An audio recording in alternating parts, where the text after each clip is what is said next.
Hello, everyone, and thank you for attending the second topical webinar of Supplemental Security Income Formative Research Project, Employment Options for Youth Supplement Security Recipients. Before we begin, we want to cover a few housekeeping items. At the bottom of your audience console are multiple application widgets that you can use.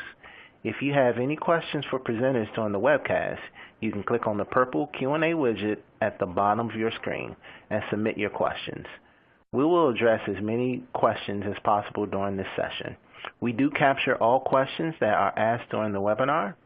If you have any technical difficulties, please click on the Help widget.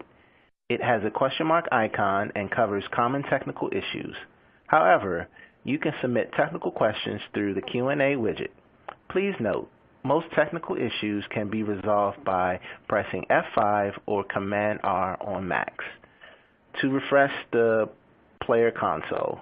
Finally, there are other widgets available at the bottom for your use. For example, a copy of today's slide deck are available on the slide widget indicated by the blue file icon at the bottom of your screen. Please also note that closed captioning can be accessed at the bottom of your console by using the red closed caption widget. Now I would like to introduce Kelly Crane. Kelly, you now have the floor.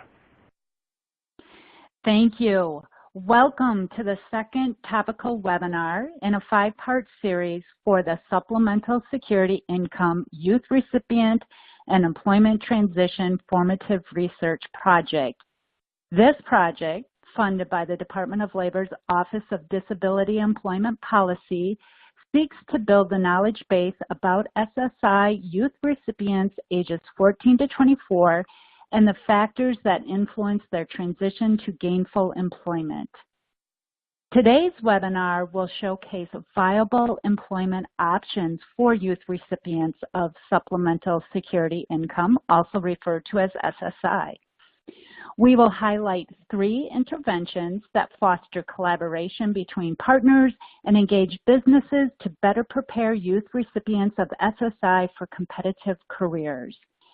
It is my pleasure to introduce today's speakers. We welcome Melissa Deal, and Melissa is the Project Director for the Workforce Innovation Technical Assistance Center, or as we know it, WINTAC. Melissa will share how pre-employment transition services delivered by or on behalf of vocational rehabilitation agencies is a feasible option to engage youth receiving SSI in employment activities early, prior to exiting high school. Next, we will hear from Debbie Hopkins. Debbie is from the Shenandoah Valley Workforce Development Board, and Kate Kagi. And Kate is from Virginia Department for Aging and Rehabilitative Services, or as they call it in Virginia, DARS. Debbie and Kate will share how Virginia is successfully implementing an apprenticeship model and how this innovative employment intervention fosters the collaboration among agencies to offer employment services to youth in transition. And finally, we will hear from the Promise Project in Maryland and how this project has a sharp focus on employment services for the youth and families they serve. Presenting from Maryland, we have Dana Hackey. Dana is the Program Manager at Waystation for Maryland Promise, and Jade Gingrich, and Jade is the Project Director for Maryland Promise and a Policy Director for Employment at the Maryland Department of Disabilities. Before I turn it over to Melissa, I want to remind you we will have time at the end for questions. As Derek mentioned, please use the Q&A widget to post your questions, and then Rich Luking will help to moderate the Q&A section.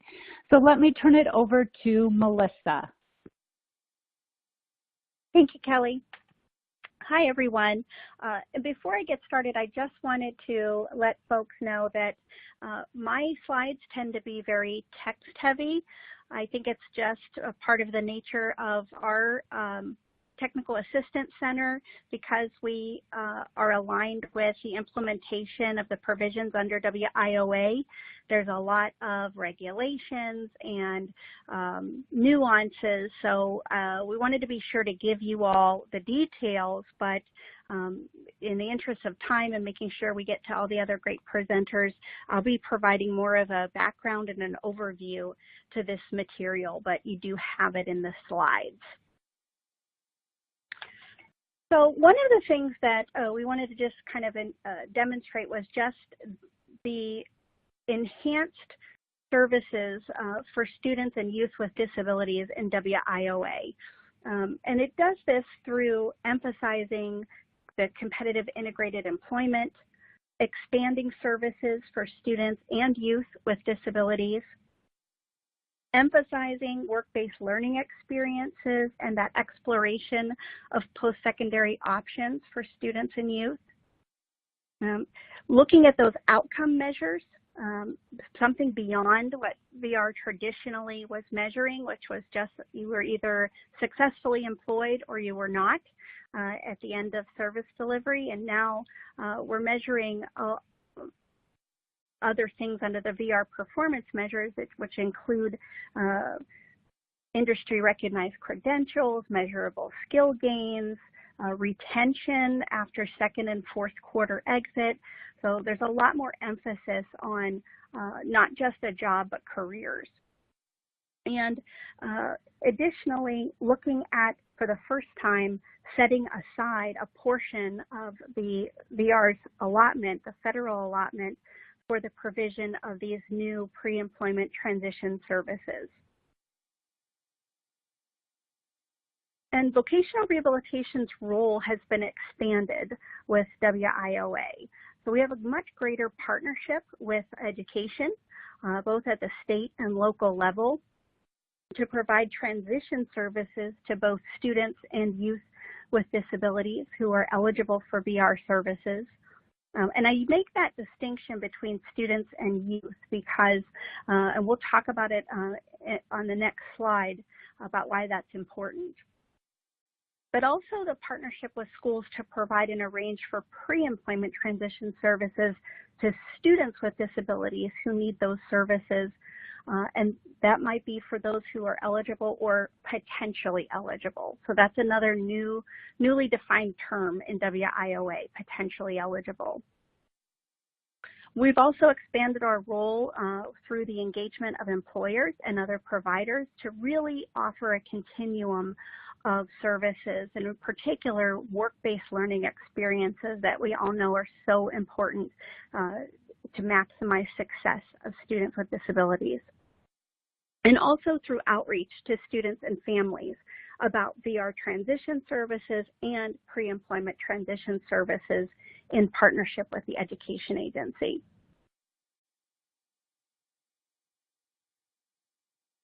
So one of the things to keep in mind is that pre-employment transition services are meant to be provided in collaboration and in partnership with the state and local education agencies so that we can be assured that all students with disabilities have access to these new services in order to facilitate and achieve competitive integrated employment.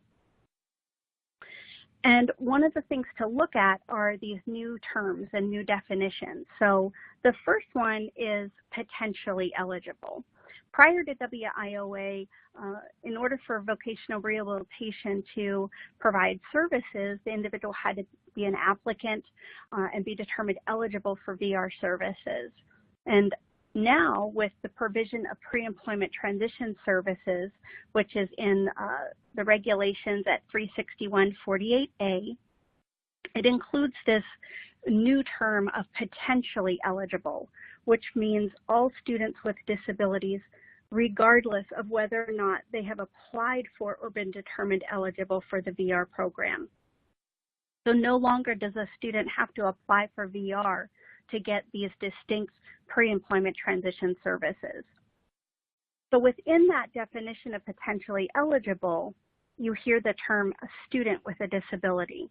And this is distinct from a youth with a disability because transition services can be provided to a youth, which is defined in the regulations as age 14 to 24. But this is going to encompass those individuals who might have exited a recognized education program. whereas a student with a disability is a person who's either in secondary, post-secondary, or other recognized program and meets those certain age requirements and is either eligible for services under IDEA or is an individual with a disability for the purposes of Section 504. So within those age requirements, so the student has to be in a recognized education program, they have to be receiving services under IDEA or considered an individual with a disability for purposes of Section 504, and meet these age requirements. And within the age requirements, many folks have a misconception that that age requirement is 16 to 21. And while that might be true in many states, it really is dependent upon the age range that's defined within the state under IDEA, because the regulations actually define a student, that age range as the earliest age as defined in the state under IDEA, which I believe in one state that is 10, but often it could be 14, in some states it's 16. And then no older than 21 unless the state defines a higher maximum age range. So sometimes that's 22, or it's defined as at the end of the school year. Some states will define that at the end of prior to the next school year. One state has it up to the age of 26, I believe. So it really does vary, and it's important for states to understand what their age range is because it does vary from state to state. And when there are two VR agencies within a state, a blind and a general agency, those two agencies have to agree upon that age range. Okay. So when we talk about this new reserve requirement that vocational rehabilitation has in order to provide pre-employment transition services, it is a minimum of 15% of its federal award that they have to reserve and set aside for the provision of pre-employment transition services. And these services encompass three buckets, if you will. So there's the 5 required activities that have to be provided and made available to all students with disabilities who need them. And those include job exploration counseling, workplace readiness training, work-based learning experiences, counseling on opportunities for enrollment, post-secondary programs, and self-advocacy. Then there's 4 coordination activities that must be carried out. And then there's 9 authorized activities that the Vocational Rehabilitation Agency may provide if those reserve funds remain after they've made those required services available to all students with disabilities.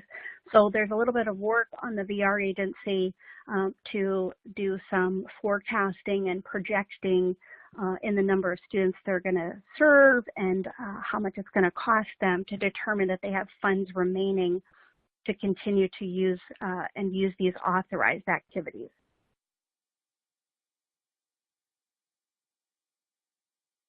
So now for the first time with pre-employment transition services, we really see this continuum of services being developed for individuals with disabilities and in particular for students with disabilities. So these range from the most basic services to the most intensive and individualized vocational rehabilitation services.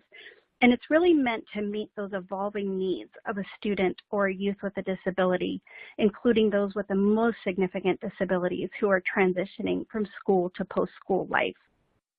So, prior to WIOA, it was more of a handoff between VR and education. Education would provide services while the student was in school, and right before the student was exiting, they would be handing that off to VR to transition that individual into post-secondary education or training or employment. And now VR is a true partner in the school while the student is in education receiving these early and often services.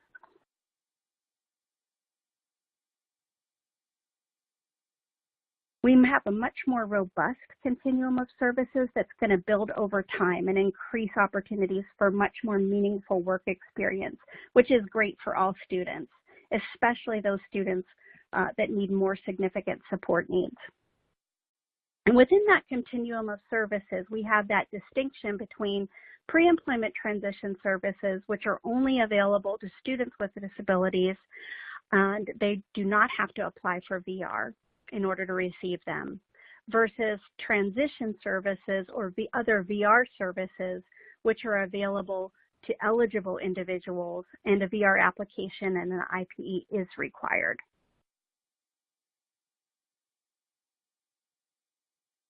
So this continuum of services is made available to both potentially eligible and eligible individuals who need them. So just like any other service that VR would offer, not every student with a disability is going to need or require or even want pre-employment transition services. But VR does have a responsibility to make sure that those services are available statewide to any student who may need them. And then if that individual is interested or in need of other VR services and they apply for VR services, the counselor would go through their typical determination of eligibility and exploration of the student's abilities and capacity to work, looking at their interests.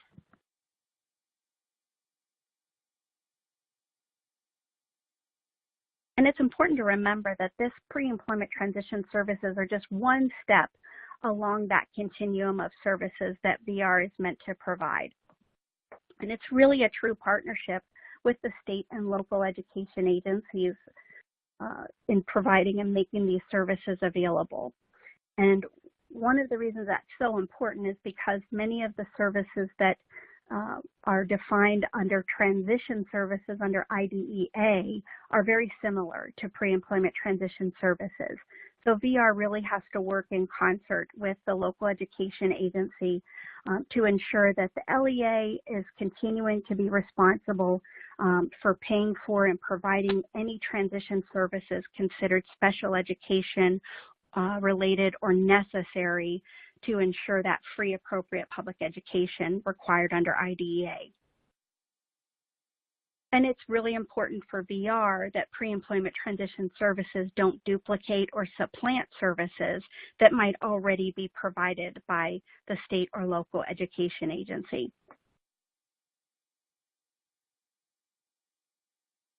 All right, and I just want to quickly go through here, but this important to look at when we think about students with Social Security SSI.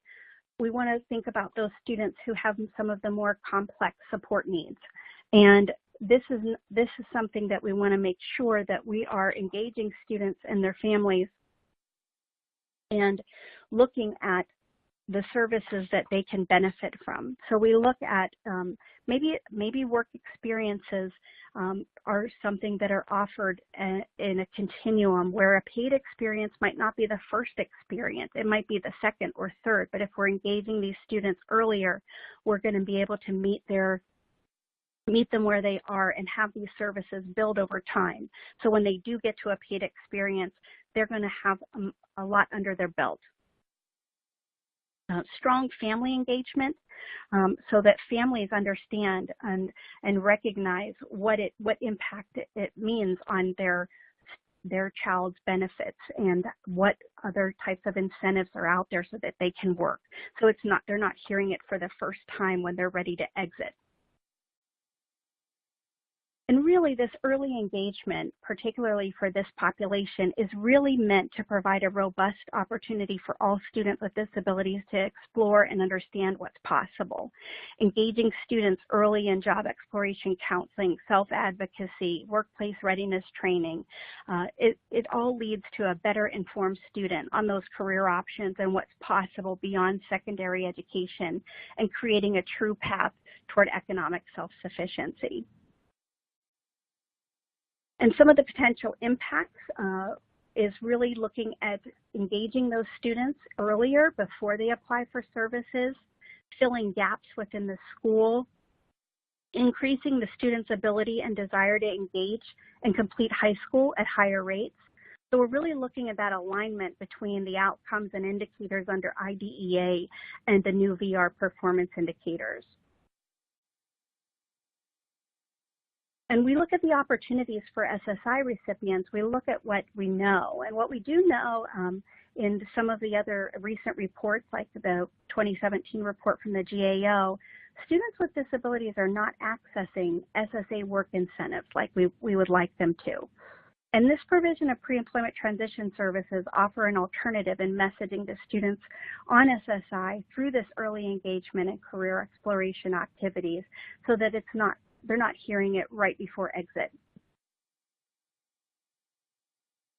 And pre-employment transition services also include those authorized activities, which also include some more opportunities for outreach to students and their families, parent training workshops, training for VR counselors, school transition staff, and all those who support students with disabilities.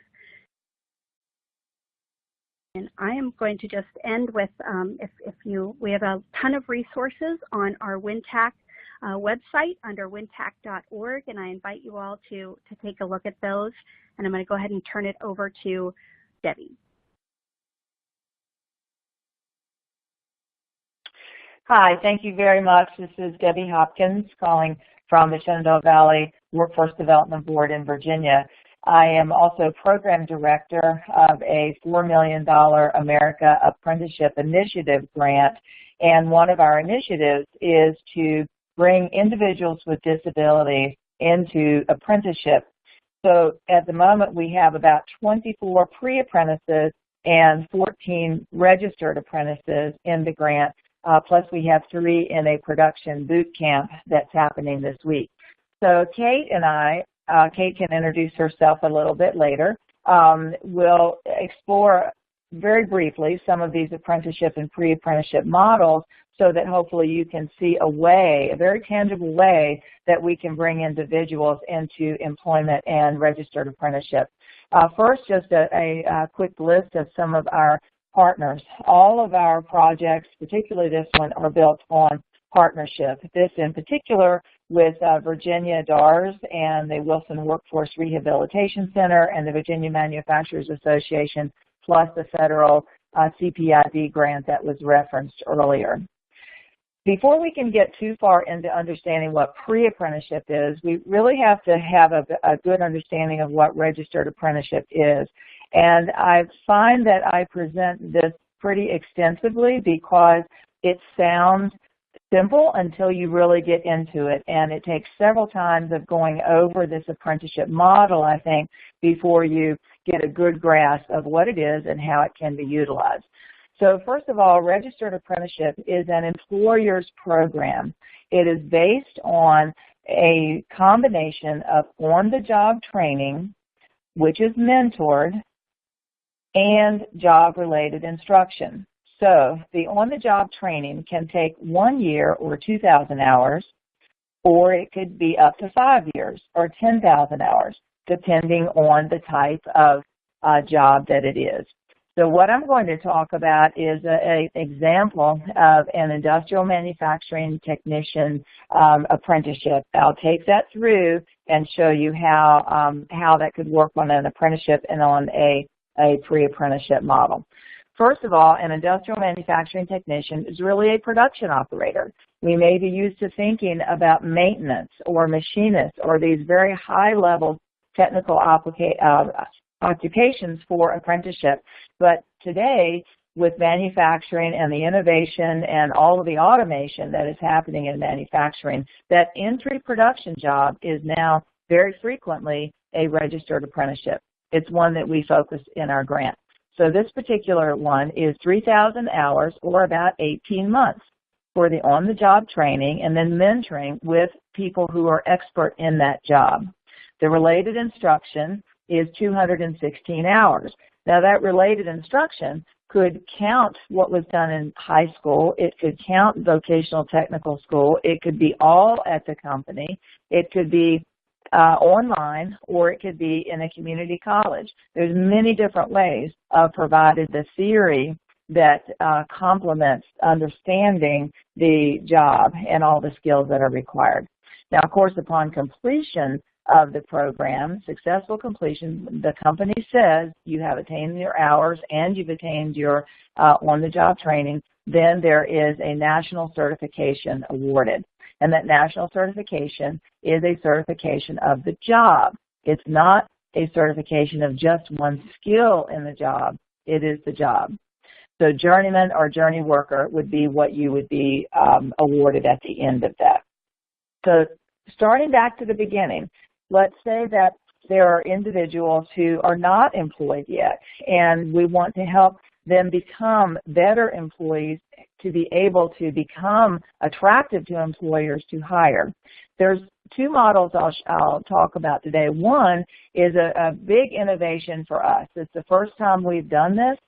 We were just monitored by the Department of Labor this past week, and they love this idea, and we believe it's going to work great. This is called a boot camp model. It's what we call this. And this is outreach to our target participants first. We were looking for people in this camp who were graduating from high school who would be ready to work. We screened them and select them according to the company's criteria.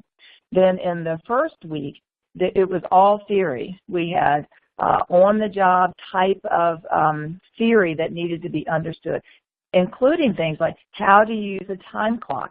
What type of uniform do you need to wear? Why do you need to wear a clean uniform in a chocolate factory? This happened to be at Hershey Chocolate in Stuart Strath. Exactly as specific as we could get in what and why they need to learn to work there.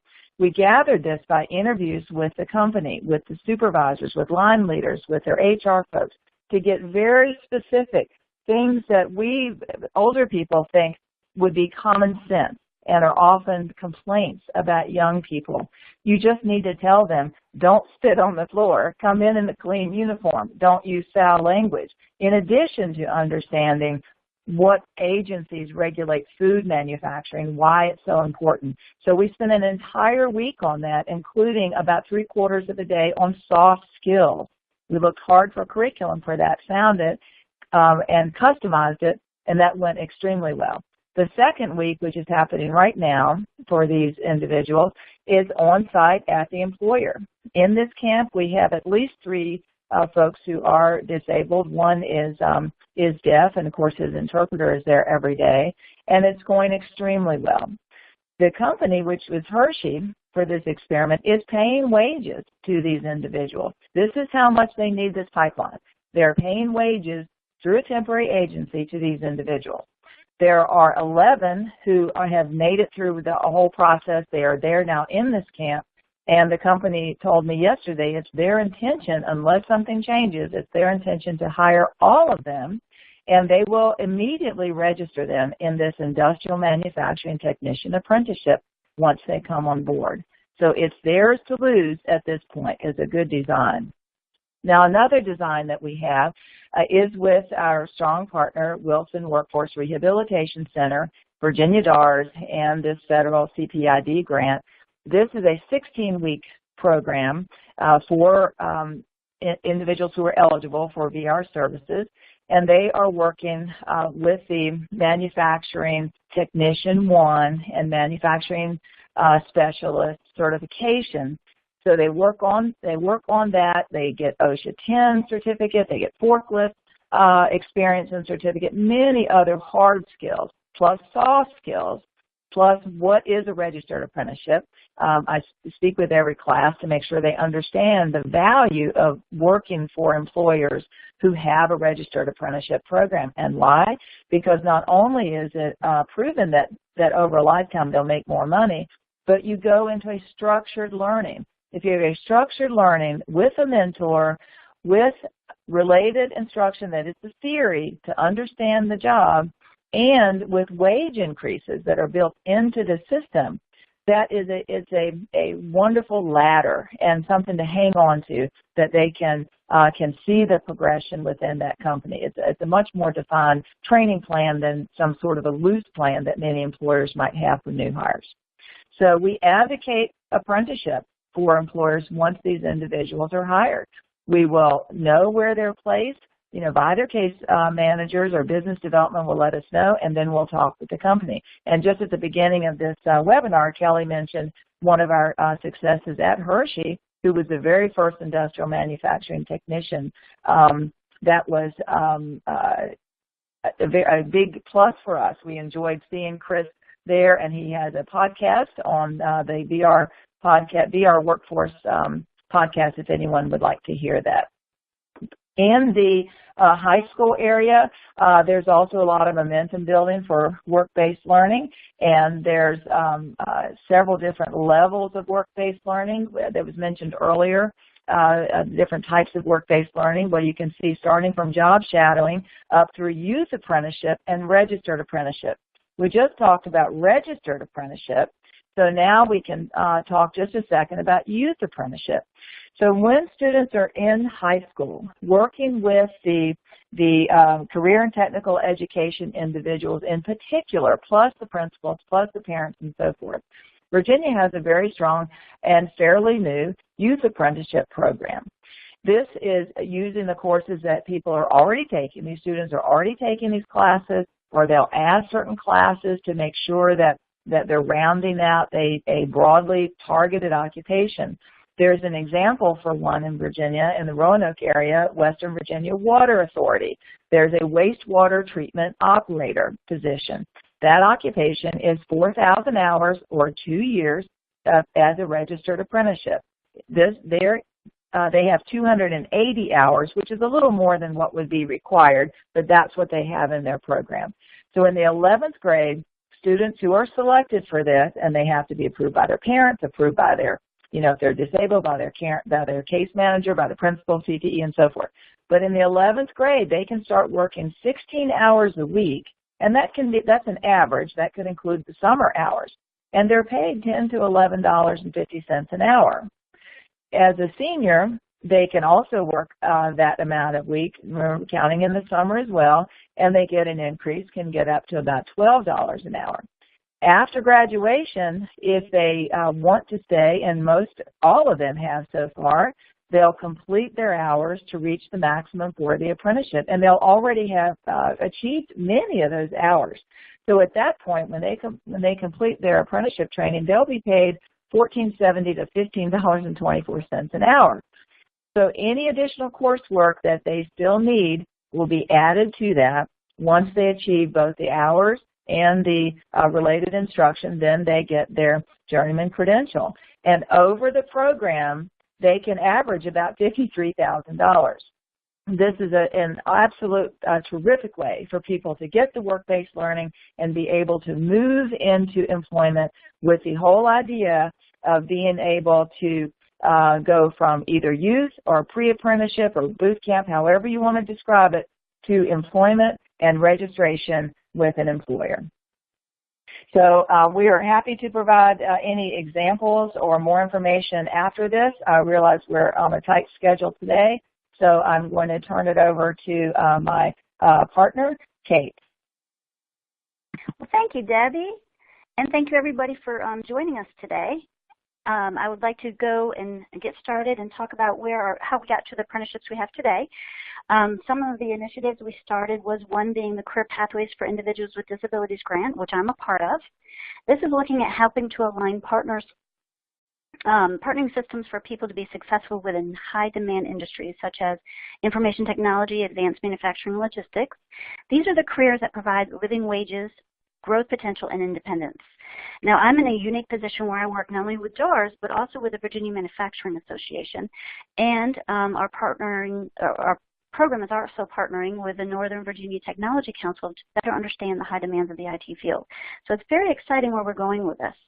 Now, CPID's goal is to be industry-driven, and these partnerships have helped us to better understand business needs, including careers in demand, necessary skills, and specific training identified. So the bottom line, or the end story here, is business engagement for us. So moving forward, one of the things that VMA realized was that there was definitely going to be an employee deficit, and they would need to change the perception of careers in manufacturing to recruit more talent.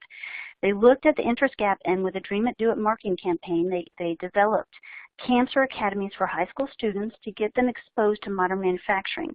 These camps include the process of creating something from raw material to a finished product. Students also get the chance to tour companies, talk with employers and technical experts. They look at ourselves, we look at this as an exploratory activity, and this has been very, very popular with our pre-ed students. We've had camps in 3D printing, robotics, cyber coding, welding, water purification, computer numerical control, and even a lightsaber assembly. And all of these, I would say, are definitely apprenticeshable outside of probably the lightsaber, but they're all very exciting for the kids to do. Dream It, Do It also has a career information system that allows users to explore how-to-man technical careers. The highlights of this system include having assessments of personal interest. They have occupational profiles. Students can get on there and develop a career plan page where they list all their interested careers. They have videos that they can look at on that page as well. And they also get information and sign up for career camps and academies that might be going on in their area through this. It's all a one-stop deal. They even have a fiscal literacy where they can budget your life activities, where they can find out, okay, if I earn this much money, this is the type of car I can get, that sort of thing. This is all free, and it is run by the VMA. Now, Debbie already talked about the manufacturing technician training that is at Wilson and Rehab Center. This slide highlights the training that has taken place. The MT1 certificate training was developed by industry for industry through the Manufacturing Skills Institute with the VMA. The training isn't easy. We have definitely found that students with the right supports can be extremely successful. VMA also recognizes that Wilson has been very successful in their training program. They have asked Wilson to partner with educational programs that are starting across the state, including the Valley Career and Technical Center that's starting their own MT1 program, as well as the Northwestern Regional Adult Detention Center that's in Winchester, Virginia. Those are just two that have happened just in the last couple of, I'd say the last 4 months. Wilson has also done a webinar for the Virginia Community College system on the supports and assistive technology that has been interwoven within the training. So it's been exciting to see where this has been going. Now, as we all know, the first attempt is always the hardest. So our goal with CPID were to do several items, and there was about, I'd say, 5 of them that we wanted to make sure that we started as soon as possible. The first one was having a student attend an academy and go into credential training. We've had several students do that going into the manufacturing training at Wilson. We wanted to have a student go from an academy to a community college, and we've had 2 students that went to a robotics academy and went on to the Nova Community College in their IT program. We also had a student attend academy, go into manufacturing training, get credentialed, and then take advantage of the articulation agreement with the Blue Ridge Community College, where they received 5 college credits toward the Metronics program. We've had students attend an academy and then return to high school and attend a CTE program. One gentleman went in and did the Computer Numerical Control Academy, and he's just finished up with the CNC1 at his local high school. We've also had, of course, the students that wanted to go into and develop into a registered apprenticeship, which has been very exciting. So we're definitely moving forward with this initiative. So with our partnership with both VMA and the Nova Technology Council, we are helping to give individuals with disabilities an edge. We've been able to provide employers with more exposures to individuals with disability and assistive technology.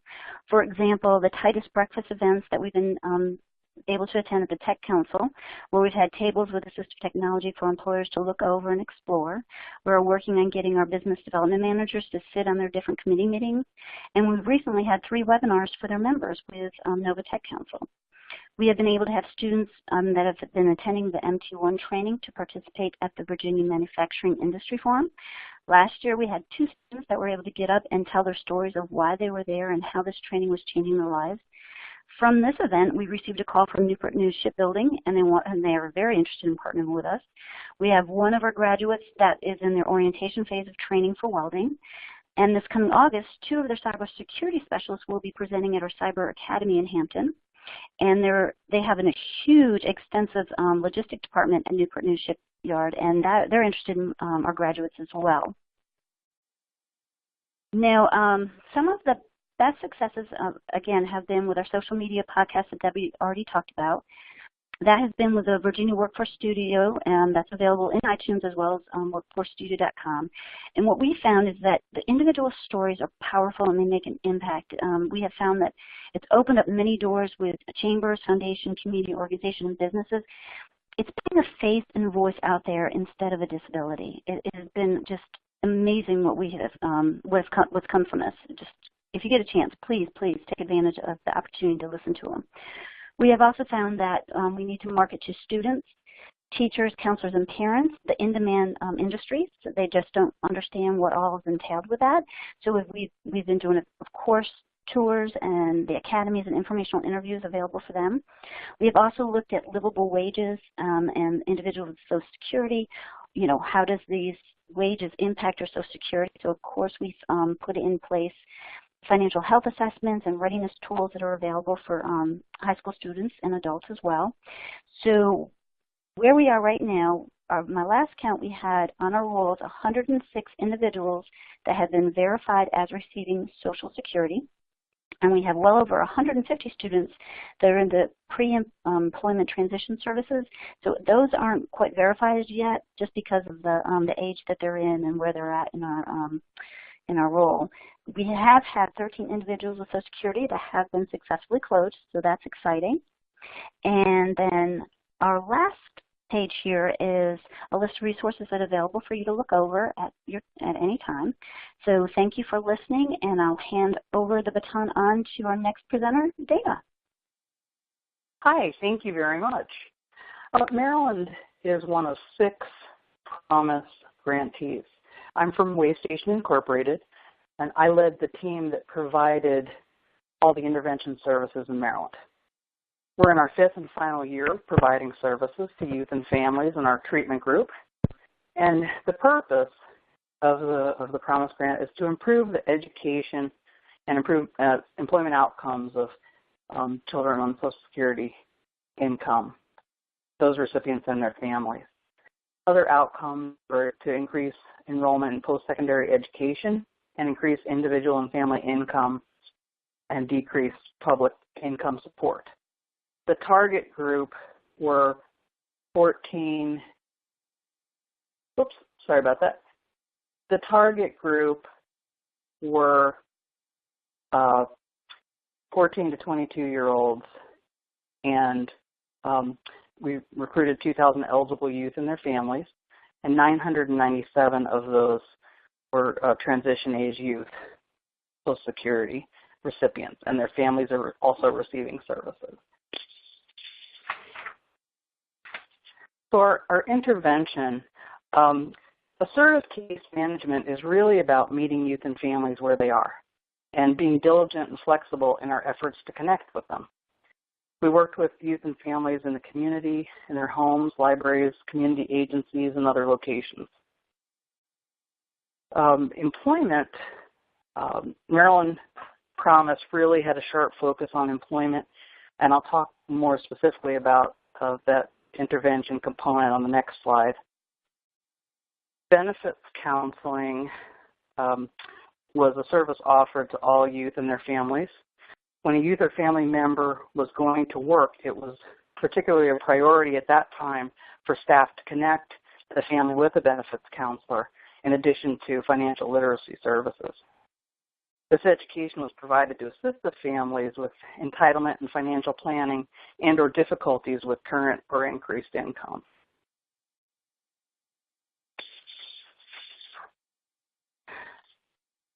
So our focus, we worked to move youth and families to employment as soon as possible.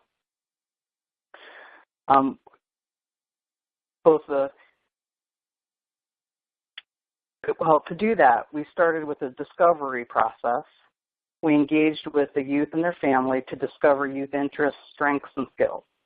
From there, we established youth and family goals. Each youth was staged, if you will, according to their readiness to work. Then steps were taken to meet them where they were and move them toward paid employment. So to move them in that direction, we exposed them to work, including unpaid work experiences, such as informational interviews, workplace tours, that kind of thing.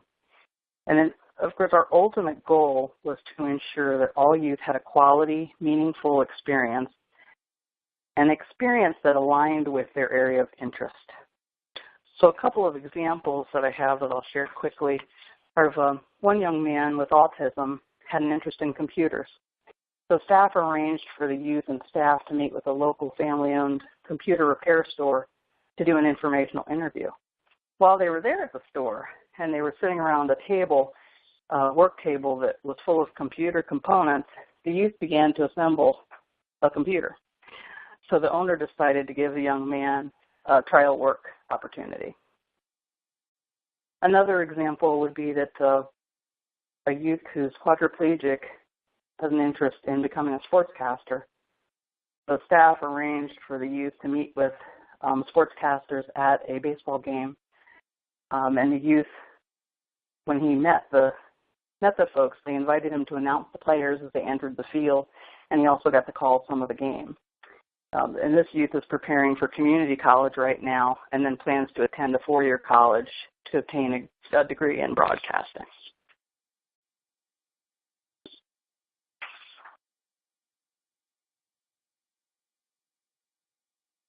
So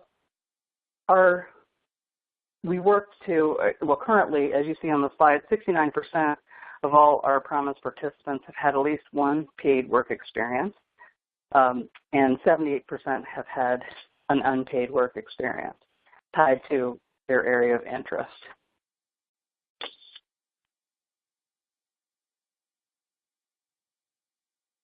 So strategies for employment services.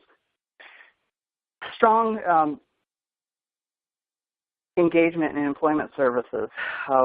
We as a Promise team partnered with schools, collaborating with transition counselors. All of our youth were referred to VR for pre-ETS or full VR and local America's Job Centers.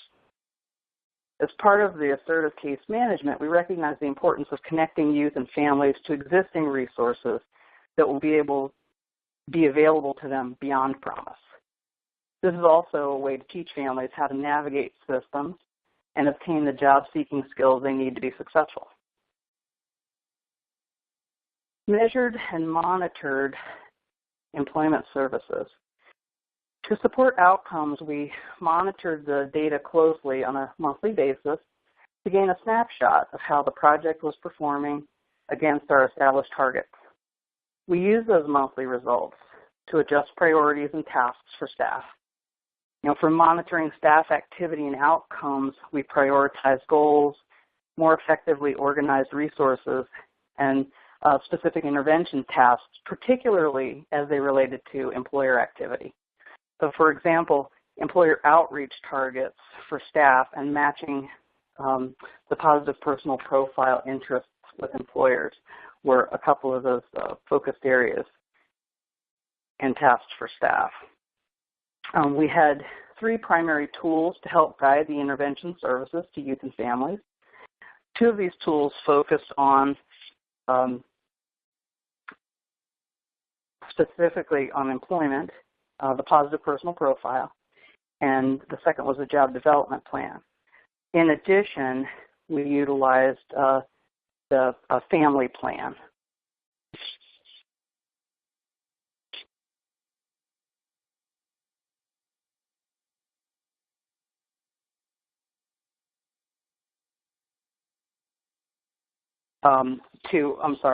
A family plan to capture aspects of the youth and family, just what the overall youth and the family goal were. We continually supported staff on building their skills around providing employment services through various professional development activities.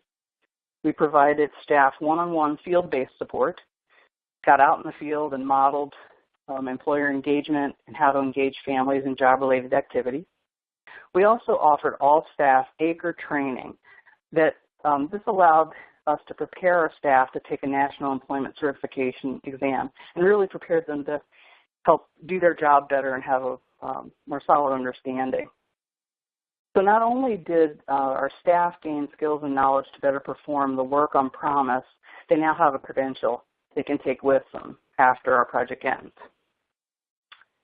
Now I will turn it over to Jay Gingrich, who will be presenting our final slide.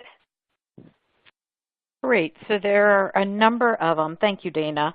There are a number of things that Promise has taught us as it relates to where we need to go in terms of modifications to our policies and practices if we're really going to make movement on disability employment and the numbers, particularly for youth on SSI.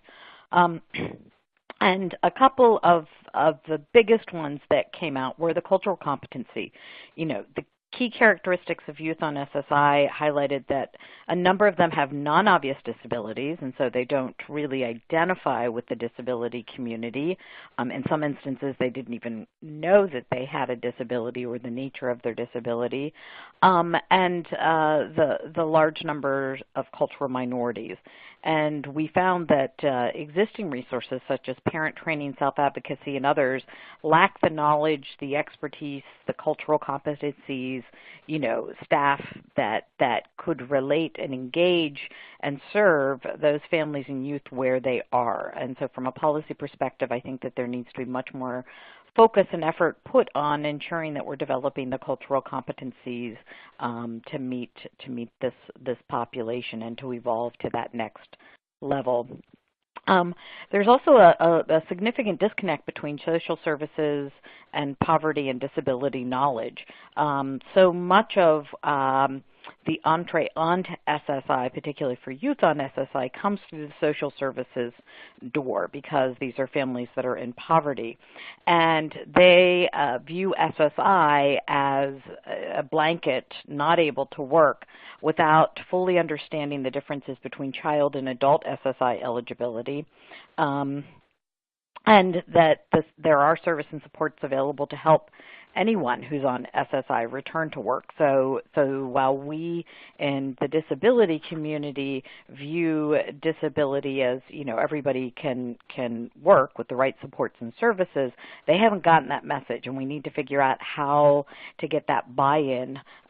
So, you know, we need practices to inform and educate staff to support families, whether that be foster care, SNAP, TANF, whatever, to participate in the IEPs and in transition planning and pre-ETs, and to reframe the messaging when assisting individuals onto SSI, that it's not that they can't work, but by getting them onto SSI, we're going to get them the supports and services they need to be able to work.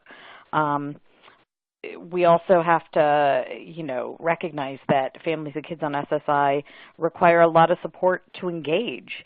And so, you know, some of our capacity issues, which I'll talk about in just a minute, also drive that lack of engagement, you know, that one and done, and, you know, if you don't show up, we're done with you. On a broader level across all populations of youth with disabilities, you know, IDEA requires schools to provide information regarding adult services to youth and families as part of the transition process, but, you know, there has to be consent to share that information, and there's no way to effectively track when those linkages occur because the information is given to the family. They're encouraged to apply. We're actually in Maryland developing an online tool that MSD is going to require all schools to use that will capture the consent forms, you know, what experiences the youth have. We'll also be able to pull in some pre-ETS data and be able to connect up so that the adult service agencies know that the individuals and youth, you know, have been referred over and can follow up if an application hasn't been received or they haven't been found eligible. And we're looking to expand that to beyond just VR, which is what we're piloting with, but to DD and the America's Job Centers, because they're a critical piece, particularly for states where there's order of selection and cost containment. The capacity issues, you know, that again, that sizable youth population that's exiting school that's not eligible for VR or DD. The solution always is, well, they can go to VR or to the developmental disabilities, but we have a number of youth, particularly those that are not making the age 18 redetermination, who are not going to be eligible, and so we have to engage the America's Job Centers in developing that skill development and helping get youth on a track. and raise awareness of those resources. And then finally, the families of kids, particularly in SSI, require a lot of support in order to engage in the available services, whether it's their IEPs, pre-ETs, or otherwise. From a policy perspective, we can't presume that availability of something equates to access and engagement. And, our funding and staffing levels are such that, it's very, very difficult to provide the level of support that's needed and persistence over an extended period of time that we've found under promise, we were able to provide, and as a result, we had much better engagement numbers, and particularly benefits counseling. Benefits counseling was one, even with the intensive supports, that we continue to find challenging to get families to engage in, although financial education was more appealing to them, and so looking at ways to blend financial ed and benefits counseling and seeing what other strategies might be out there that might make that something that that families are more willing to engage in and to share the information necessary to really give them individualized benefits counseling. So with that, I'm going to turn it over to Kelly in the interest of time. Thank you, Jade. I want to remind folks that you can pose any questions you have in the Q&A widget on the bottom of your screen. Meanwhile, I do know some questions have come in, so Rich, I'm going to turn it over to you. Yes, thanks, Kelly. And we had three very distinct approaches to employment development for young people with disabilities. And so what I've done is selected a question for each of those. That we sifted through the various ones that came in. So the first question would be to Melissa, and the question is, can you give some examples or do you have any recommendations about how pre-ETs can be used for those individuals with more support needs? Sure, that's probably one of the toughest questions we get quite often. And typically, individuals with significant support needs oftentimes are going to need additional services in order to participate in pre-employment transition services. So if that individual wants to participate in those services as a potentially eligible student, we recommend doing a few things. One, having strong partnerships and training and information provided to your partners in the community, whether that's your DD partners or education or other partners who might be able to provide those support services so the student is able to access pre-employment transition services as a potentially eligible student. Otherwise, that student is going to need to apply for VR services and get those additional support services in order to participate in VR. Okay, thank you, Melissa. The next question would be to Debbie or Kate, and the question is, can accommodations be made for people with disabilities, or how can accommodations be made for people with disabilities who are participating in apprenticeship programs? For example, can the length of the training be extended to accommodate somebody with a disability? So can you give some response to that, please? I'll start, and then Kate, you can add. Yes, we work very closely with the case managers to make sure that whatever support is needed is provided. In our case, for the boot camp that we just tried, we really couldn't increase the length of the camp, but for the individual who is deaf, we had 2 different interpreters, and for individuals who needed more help in going through some of the written material, we had folks there to be able to work with them to go over that. Kate, what have you done in the camps or something else that would relate to this? We've actually had a wonderful opportunity because we have an occupational therapist who's also an assistive technologist guru. Her name is Paula Martin, who's on our grant. And she has come into all of the academies and brought in stools, fidget items, things, because we have a lot of students with autism, and being able to help meet some of that anxiety or, keeping them focused has been wonderful. We have found a lot of assistive technology with screen readers for individuals that are blind and visually impaired as well. So we have seen a lot of success. I think added time for training would also have to go, and we'd have to actually talk to the employers to see if they were open to that. If they're willing and really want that student, I believe they probably would be. We've not had any employer really say, we can't have an individual with this type of accommodation as yet.